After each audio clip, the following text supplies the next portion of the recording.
कैसा ताल्लुक़ था आपका, कैसी शख्सियत के मालिक थे अरशद शरीफ साहब? देखें, पहली बात तो ये है कि एक दोस्त थे, फैमिली फ्रेंड भी थे। मेरे वालिद साहब, मेरी वालदा का, उनके वालिद साहब, उनकी वालदा से बहुत पुराना ताल्लुक़ रहा है।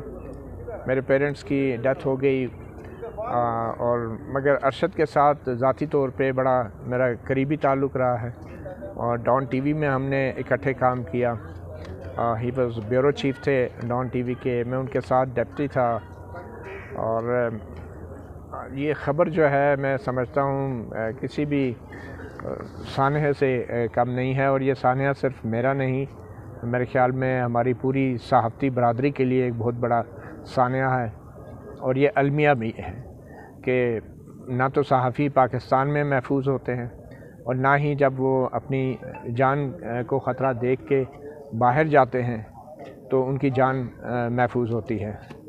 और अभी तफसीलात तो आ रही हैं, मगर यकीनी तौर पे हुकूमत पाकिस्तान को इस हवाले से ऐसे ठोस और वाज़े मालूमात पब्लिक को फराहम करनी चाहिए कि ये सब क्या वाक़या हुआ है। उसके बाद हुकूमत को ये भी बताना चाहिए कि वो क्या इक़दामात उठा रही है, और उनकी हुकूमत की तरफ से फ़ैमिली को भी राब्ता होना चाहिए। ये हमारी बदकिस्मती है कि जब भी सहाफ़ियों के साथ कोई बुरा वाक़या होता है तो उस वक्त की हुकूमत के जो वज़रा हैं या जो लोग हैं वो बुज़दिली का मुज़ाहरा करते हैं, और ये कोई नई बात नहीं है। तो मेरे ख़्याल में कम से कम अब की बार हुकूमत जो है उनको फ़ौरी तौर पे अरशद शरीफ के अहल खाना से रब्ता करके उनको बताना चाहिए कि क्या इक़दामात उठाए जा रहे हैं अरशद शरीफ की बॉडी को वापस लाने के लिए। आपका आखिरी रब्ता अरशद शरीफ साहब से मुलाकात कब हुई? अरशद शरीफ साहब से यहाँ इस्लामाबाद हाई कोर्ट में ही उनसे आखिरी बार मुलाकात हुई थी। वैसे प्रेस कॉन्फ्रेंस में मुलाकात रहती थी। डॉन टेलीविज़न में तो ऑब्वियसली हम रोज़ाना ही इकट्ठे होते थे। बीच में ऑब्वियसली कुछ ऐसे सूरत हाल बदलती रही सियासी तौर पे और पेशा वराना तौर पे हमारे जो रास्ते हैं वो जुदा हुए। मगर एक बात तो तय है कि अरशद शरीफ जो है वो बहुत ही बहादुर इंसान थे, बहुत ही बहादुर सहाफ़ी थे, और हम दोनों ने मिलकर भी डॉन टेलीविज़न में बहुत सी ऐसी स्टोरीज़ की कि जो उस वक्त भी मतलब जिनमें बहुत ख़तरा होता था। अरशद शरीफ ने पाकिस्तान के मुश्किल तरीन इलाकों में जाकर पाक फ़ौज के लिए उन्होंने जो डॉक्यूमेंट्रीज़ बनाई, जो उन्होंने रिपोर्टिंग की, और पाक फ़ौज के शहदा के लिए उन्होंने बहुत कवरेज की बड़े ख़तरनाक इलाकों में भी जाकर।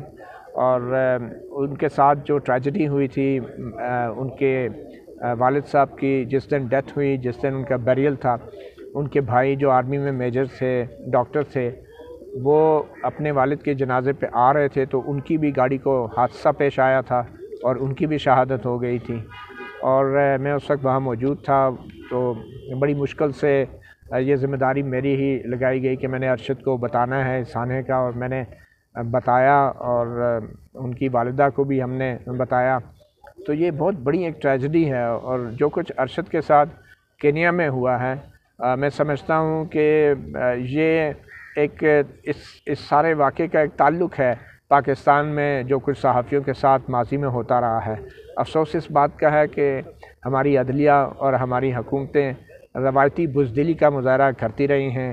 अगर सलीम शहजाद के कमीशन के जो सरबराह हैं साकिब नसार थोड़ी सी हिम्मत दिखाते हैं, अगर अहमद मीर पे होने वाले कातलाना हमले के ऊपर जो सुप्रीम कोर्ट के 3 जजों का कमीशन बना था, अगर वो 3 जजेस जो हैं जस्टिस अनवर ज़ैल जमाली, जस्टिस एजाज़ अफसल और जस्टिस इकबाल हमीदुर रहमान, अगर वो थोड़ी सी जुर्रत का मुज़ाहरा करते तो शायद पाकिस्तान में सहाफ़ियों के लिए हालात बेहतर होते। मगर चूँकि हमारी हुक्मरानों ने और हमारी अदलिया ने रवायती बुज़दिली का मुज़ाहरा किया है, तो हम जो माशरे के आँख और कान हैं और ज़ुबान हैं, तो हमारे साथ ये तमाम वाक़यात हो रहे हैं। मोतीला जान साहब, जब ये खबर सुबह आपको मिली तो क्या उस पर रिएक्शन था आपका सबसे पहले? क्या रिएक्शन हो सकता है? उनकी वालदा से आपकी बात हुई, उनकी फैमिली से आपकी बात हुई, जाहिर सी बात है हर आँख इस वक्त अश्कबार है, तो बहुत शॉकिंग न्यूज़ थी सबके लिए, पूरे तमाम पाकिस्तानी कौम के लिए। जी बिल्कुल, मैं जाऊँ बिल्कुल। भाई को यादगार thank you thank you sir, thank you sorry. بھی اس بات نہیں کر پا رہے ہیں، آپ دیکھ سکتے ہیں.